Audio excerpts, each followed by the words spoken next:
और इधर ये दोनों कैंडिडेट है और इनके साथ साथी गण है। मैं फ्राइडे को भी जब आया था तो एक पर्टिकुलर इशू लेके आए थे। आज भी हम एक पर्टिकुलर इशू को डिस्कस करने के लिए आए हैं। वो ये है कि एक कोर्ट का ऑर्डर लेके आए थे इनके क्वालिफिकेशन को लेके। That was dated. ये आप लोग मीडिया से है ना, मीडिया अभी छोड़ दीजिए ये सर लियो बोल रहे तो कोई बात नहीं। दैट वाज डेटेड 11/11, ठीक है, जिसमें ये 3912 में गए थे इंजंक्शन के लिए। और उनके उस टाइम पे उनका कैंडिडेचर जो था डिस्क्वालीफाई नहीं होगा, वो कंटेस्ट करेंगे, इस तरीके से बात जो हुई थी। तो क्योंकि वो इन्फोर्स करने की उसको कोई डायरेक्शन नहीं थे, तो आज वो इन्फोर्स कराने का डायरेक्शन लेके आए, हमारे लिए भी लाए और दूसरे साथ के लिए भी लाए। तो वो आपके ऊपर सर्व हुआ और आपने उसका एक रिप्लाई दिया कि हम उनको क्वालिफाई कर रहे हैं, लेकिन हम क्योंकि बैलेट पेपर जैसे बन चुके हैं और तो इनको प्रोसेस में इंक्लूड नहीं कर पाएंगे। आप इस लीगल पोजीशन में स्टैंड कर रहे हैं? आपकी तरफ से इसमें कुछ इनपुट है तो बताइए, फिर उसके बाद डिस्कशन शुरू करेंगे। सर ये अच्छी जो है ये क्या बोलता है बैलेट अच्छी इलेक्शन कमीशन सर बोल रहे हैं कि बैलेट बन गया ना सर, हमको डिस्क्वालीफाई देता है सुबह का 2:30 को, तो कैसे ऐसा होगा? जान पूछ के कर रहा है। आज सुबह का 2:30 को हमको डिस्क्वालीफाई किया, तो कैसे हम मालूम होगा कि हम और पहले आप बताता नहीं होल मेरा घर कैसे किया लोग अंडरग्राउंड में पूरा प्रिंट करते हैं, उसका बाद हमको डिस्क्वालीफाई जान पूछ के किया।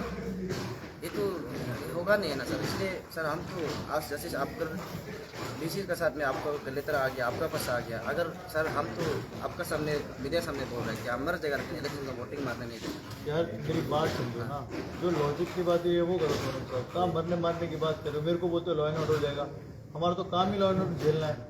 एक केस आपके केस ऑलरेडी रजिस्टर हो रखा है, तो ढंग से बात करो ना यार। नहीं सर वही नहीं तो तकलीफ ये समझ रहा हूँ मैं, और वो मैं आपके साथ संतावना रखता हूँ, लेकिन अगर बाहर जंग में लड़ाई में बात हो रही तो अलग बात है।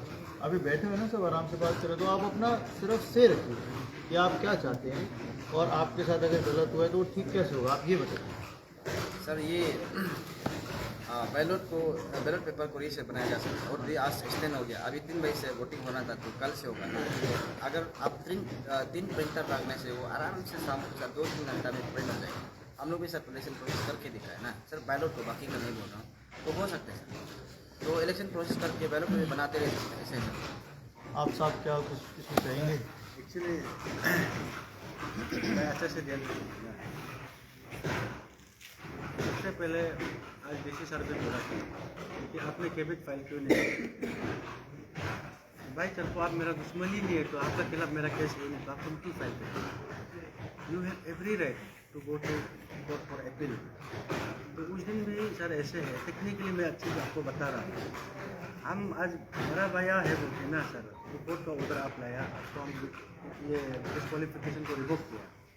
एक्चुअली सर इसको किसी ने डिस्क्वालीफाई किया ही नहीं, ऑनेस्टली कोर्ट का जो ऑर्डर का हिसाब से कोर्ट ने यह ऑर्डर दिया कि इसका कैंडिडेचर को नॉमिनेशन भरने से रद्द नहीं करना है। Sir he has to be qualified, he should have the right to file nomination as per my understanding the order of the court ना। सर आप बोलिए। हाँ, 11 तारीख को आपने नॉमिनेशन पेपर लिया, 12 तारीख को आपने सबमिट किया, 13, 14, 15 आपका स्क्रूटिनाइज हुआ। कोर्ट ने कहीं नहीं बोला ना आपको स्क्रूटिनी नहीं करने के लिए। एंड स्क्रूटिनी में अगर कुछ because of certain reason if you disqualified, court ने तो वैसे मना नहीं किया ना। कोर्ट ने आपको आपका कैंडिडेचर राइट्स को रोकना नहीं है सर, वही है जो मेरा अंडरस्टैंडिंग है। लेकिन हम बड़ा भैया है बोलकर आपको कोर्ट का एक ऑर्डर आया बोला, सर लोग को इम्प्लीमेंट करो, कंप्लेन करो बोला। हम इसलिए जो है आपको मेरा जो है ये प्रोसेस को हम रुकाना नहीं चाहते हैं। You have seek justice from the court. If you are seeking justice from the court, you have filed a title suit, and let the title suit, whatsoever may be the outcome, let it decide whether tomorrow you should have the contesting right or not. हमने sir वही लिखा, क्योंकि because of you I cannot hold the process. Sir ये देखिए ये बोला है कि रातों रात में बन गया है, अभी भी देखिए सुबह से ये लोग काम कर रहे हैं, अभी तक खत्म नहीं हुआ है बैलेट पेपर को, सिर्फ सील एंड साइन मारने में। क्योंकि हर एक ऑफिसर्स के वहाँ में सील मारना होता है, वो भी अभी तक खत्म नहीं हुआ। तो इस हिसाब से हमने बोला है कि चलो भाई कैसे भरा गया है सबसे आपके लिए हम कुछ कर सकते हैं। तो वही है कि आपका डिस्क्वालिफिकेशन को जो ऑर्डर निकल गया, you were not disqualified, you were disqualified on certain grounds, और ग्राउंड्स जो रिमार्क्स में है, and you were part of the entire process, आपने प्रोसेस में शामिल हुआ, तो आपको कहीं रोक तो क्या नॉमिनेशन फाइल भरने से नहीं रोका, नॉमिनेशन फॉर्म लेने से नहीं रोका, तो आपको कहाँ में डिस्क्वालीफाई हुआ।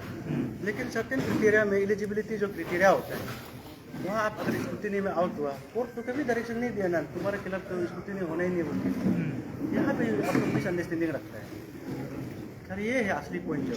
लेकिन हम भाई आपको ऊपर में ये पॉइंट हम लगाने मन नहीं है, इसलिए हमने इसको होल्ड में रख दिया ताकि आप दोनों कोर्ट से आप जस्टिस सीख करो ना। और यहाँ में आपका दुश्मन जो है, आपका वो प्रेसिडेंट जो है, हम लोग नहीं है। आप इसको मिसअंडरस्टैंडिंग मिस इंटरप्रेट नहीं कर सकते हैं, क्योंकि आपको जिसने टिकट दिया उसी ने ही तो टिकट को विड्रॉ किया, हम नहीं है ना। सिस्टम एरर है सर वहाँ में ना। अब एक बार ना जो आप कह रहे हैं उसको पॉइंट बाय पॉइंट देखते हैं, ठीक है। सबसे पहले आप कह रहे हैं कि आपका हो गया ना, नहीं फिर अब खत्म, क्योंकि फिर अब ज़्यादा लंबा डिस्कशन ना खींच के उसके सोल्यूशन पे आ जाते हैं। आपको अगर कुछ ऐड करना है तो कर दीजिए। सर ऐसे है, या में जो इलेक्शन कमिश्नर जो बोल रहे हैं कि मतलब वो कुछ दुश्मन नहीं है ना सर, आपको हम ये उल्टा सवाल कर रहे हैं कि आप मेरा जो स्क्रूटिनी करना था, तो मेरा को आज रात का 2 बजे क्यों किया ना, क्यों किया, मतलब वो तो आप जो बैलेट बन गया बाद में वो बहाना मारने के लिए ना, तो आप पहले 2-3 दिन पहले होल्ड रहा तो करना था। तब हमको क्या वो हम तो सोचेगा नहीं सही किया हो, सुबह का 2 बजे जब आदमी नींद में था तब मैं डिस्क्वालीफाई करता है सुबह, तब हमको वो करता है। तो ये तो सर इसमें जस्टिस नहीं है, इसलिए आप लोग आपको ही हम बहुत सोच रहे हैं कि सर आप जस्टिस दे दीजिए ना। बेल को एक दिन सर होल्ड करने में प्रॉब्लम नहीं, मैं चलो इतना दिन से आप लोग होल्ड करा के 2 महीना हो गया इलेक्शन करा नहीं कराया, तो एक दिन होल्ड करने में क्या है ना, हमको कंटेस्ट करने दीजिए, नहीं जब स्टूडेंट वोट करके हम हारने से मारने दीजिए ना। हमको ऐसे ही मतलब आपको इतना तकलीफ दे रहा है, इतना कंट्रोल किया जा रहा है मेरा जो राइट्स को, तो हमको राइट्स दीजिए ना आप। तो हमको उस दिन जो बड़े वोटर है उनको वोट मार के हम हारते हैं तो हार लेगा ना। तो वो मेरा जो ओपोनेंट जो बराबर है, हम दोनों भी कुछ दुश्मन नहीं बात करते हम ना, तो हम दोनों को आपस में डाल दीजिए ना नाम को, मारने दीजिए। तो अभी बोलते हैं कि वो बाद में वैकेंट रख देगा, बोला बाद में कहाँ से प्रोसेस होगा सर, इतना एक पोस्ट इतना सारा इस दिन को हम लोग कैसे कलेक्ट करें, नहीं होगा ना सर। ठीक, चलिए अब एक बार पॉइंट बाय पॉइंट एक बार चलते हैं।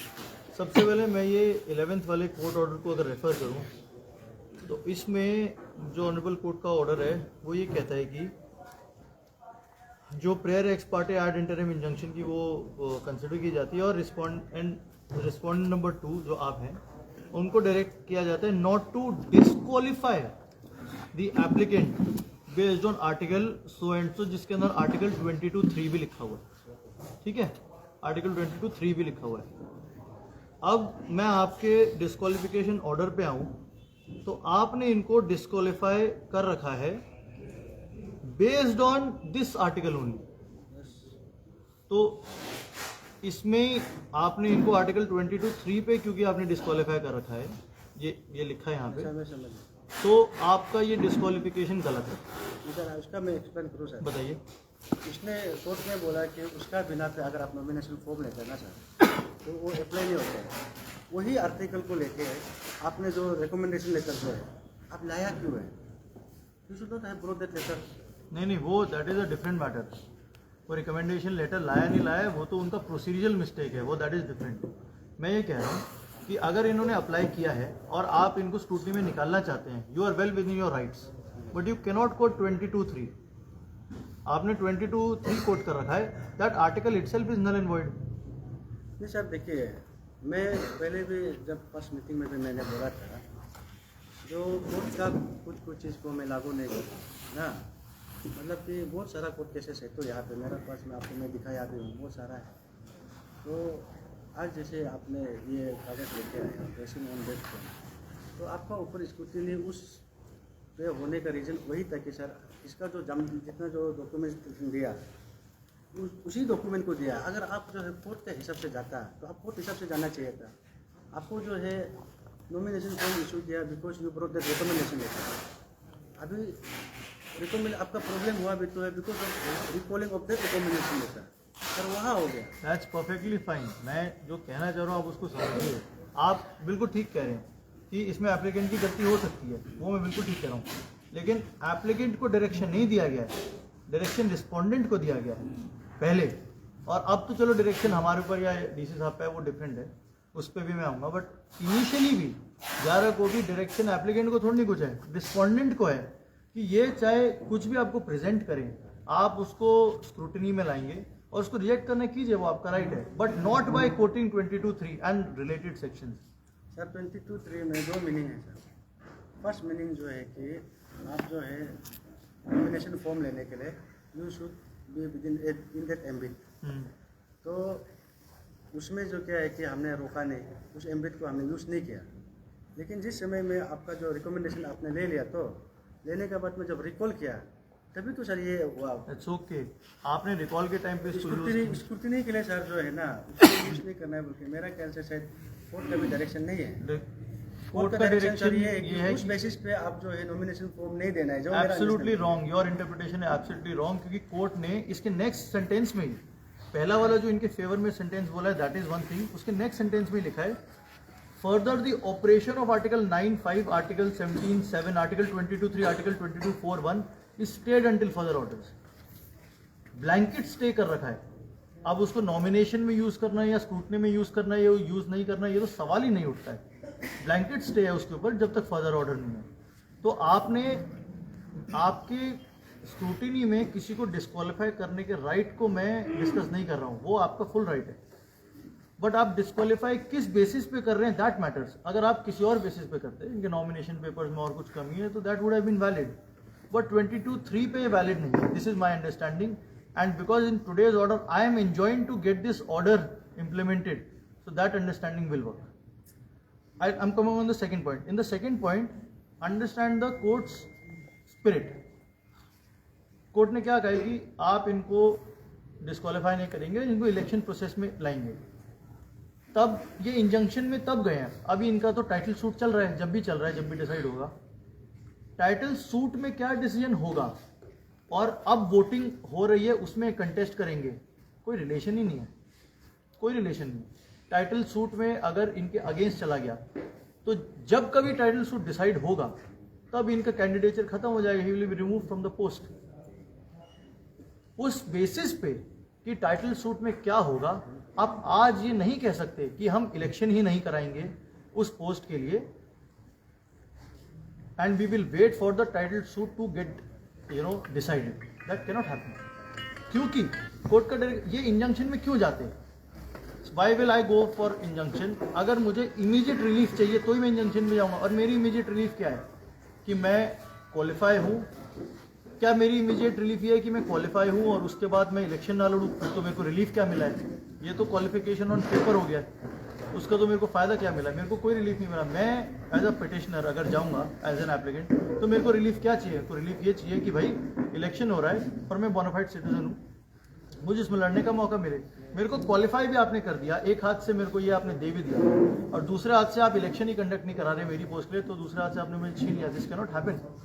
टाइटल सूट डिसीजन जब होगा होगा, दैट इज गुड। और ये अगर हार जाएं या ये जीत जाएं, जो भी करें उसके बेसिस पे जो भी इनकी पोस्ट वेकेंट होगी या ये कंटिन्यू करेंगे, that will depend upon that title suit. और जो तीसरा जो पॉइंट है, और वो जो मेन पॉइंट है जो मैं आपके सामने रेस करना चाह रहा हूँ, वो ये है कि आपने बोला कि हम मेरे सारे बैलेट पेपर छप चुके हैं और हम इसको हॉल्ट नहीं कर सकते। तो जनाब, ये ऑर्डर को इम्प्लीमेंट करने का डायरेक्शन कोर्ट का, हमको एंजॉइन करने का ऑर्डर तो आज आया, मुझे आया डी साहब को, तो आज आया हमको एंजॉइन के इम्प्लीमेंट करने का, लेकिन आपके ऊपर ये कोर्ट की रिस्पॉन्सिबिलिटी कि आप इसको इम्प्लीमेंट करें, ये तो 11 से है। अब आप खुद नहीं मान के बैठे कि मैं कोर्ट का ऑर्डर नहीं मानूंगा, तो ठीक है, वो अलग बात है, लेकिन आपके ऊपर तो रिस्पॉन्सिबिलिटी 11 से थी। तो ये रीजनिंग जो आप दे रहे हैं कि बैलेट पेपर छप चुके हैं और अब आप तो ये तो फेट अकम्पली बोल रहे हैं कि हो गया ऑलरेडी, तो अब मैं क्या करूं। लेकिन ये आज की बात नहीं है ना साहब, ये बात तो 11 तारीख की है। जब 11 तारीख को आपको कोर्ट का, अभी जो कोर्ट का डायरेक्शन आया आज का, उसको मत सोचिए, क्योंकि वो तो आप पे रिलेटेड ही नहीं है, वो तो हम पे रिलेटेड है कि हम एंजॉइंड ने इस पुराने 11 तारीख के कोर्ट के ऑर्डर को इंप्लीमेंट कराना। लेकिन आपके ऊपर तो ये रिस्पॉन्सिबिलिटी 11 तारीख की दे रखी है। तो ये जो आपका रीजनिंग है जो आपने दिया है कि अब क्योंकि इलेक्शन प्रोसेस हो चुका है शुरू, बैलेट पेपर छप चुके हैं और अब मैं इंक्लूड नहीं कर पाऊंगा, this will not stand in my considered view. आपको इलेक्शन प्रोसेस रोक के या हॉल्ट करके बैलेट पेपर्स दोबारा करवाने पड़ेंगे, जिसमें इनका नाम आना पड़ेगा, इनके अगेंस्ट जो है उनका भी नाम आना पड़ेगा, और ड्यूरिंग दिस प्रोसेस ही आपको सभी पोस्ट जो आपने निकाली हैं इलेक्शन के लिए, आपको उन सभी पे इलेक्शन करवाना पड़ेगा साहब। जिसको भी डिस्क्वालीफाई किया नहीं, आपने जोमेश मागा साहब को जो डिस्क्वालीफाई किया, आपके जो भी रीजंस रहे होंगे वो ठीक है रीजंस, अब उनके लिए तो कोई कोर्ट ऑर्डर आया नहीं है, तो आपने उनको डिस्क्वालीफाई किया है, और अगर उसके अगेंस्ट कोई नहीं जा रहा है, so that disqualification will stand. But जो इनका जो डिस्क्वालिफिकेशन हुआ है that is null and void, इनको आपको बैलेट पेपर्स में भी इंक्लूड करना पड़ेगा, और इनका जो इंजंक्शन का जो लॉजिक है वो by the letter and the spirit of the order. कोई कोर्ट से इंजंक्शन लेने जाएगा कि उसको रिलीफ चाहिए, और इनका रिलीफ वही है कि ये उस पर कंटेस्ट करो, हारे जीते nobody is bothered, but to contest वही इनके इंजंक्शन के पीछे का लेटर भी है और स्पिरिट भी है, and that can not be taken away from him.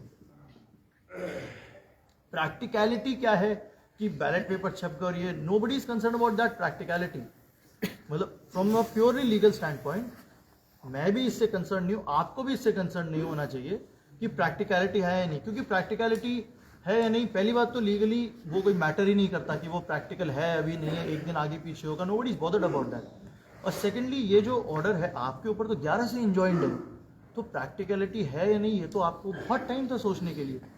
In your own discussions may be you have decided not to follow that, and that would have been fine अगर आज हमें इंजॉय नहीं किया जाता, लेकिन आपके ऊपर तो पहले से, तो आपको तो पहले से दिमाग में रखना चाहिए था।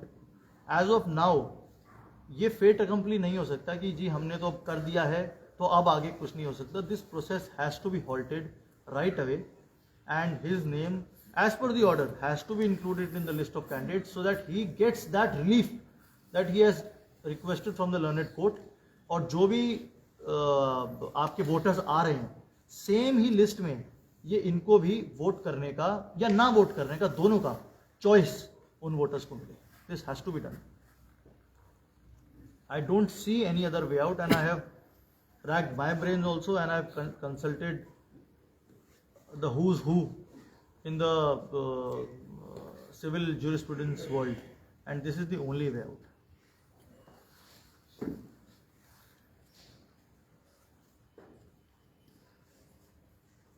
My only request would be to halt the whatever process is happening and start printing of new ballot papers as soon as possible, without which holding of this election is in itself going against the order of the court. And sir, this is also called for meeting for tomorrow at 10 a.m. ठीक है, अच्छी बात है D साहब ने कल बोला, आज भी आई थिंक डी साहब की बात हुई है आपसे, दैट्स फाइन, कल बोला है तो उसको भी अटेंड करने से अच्छा है, but this is where the legal position is right now.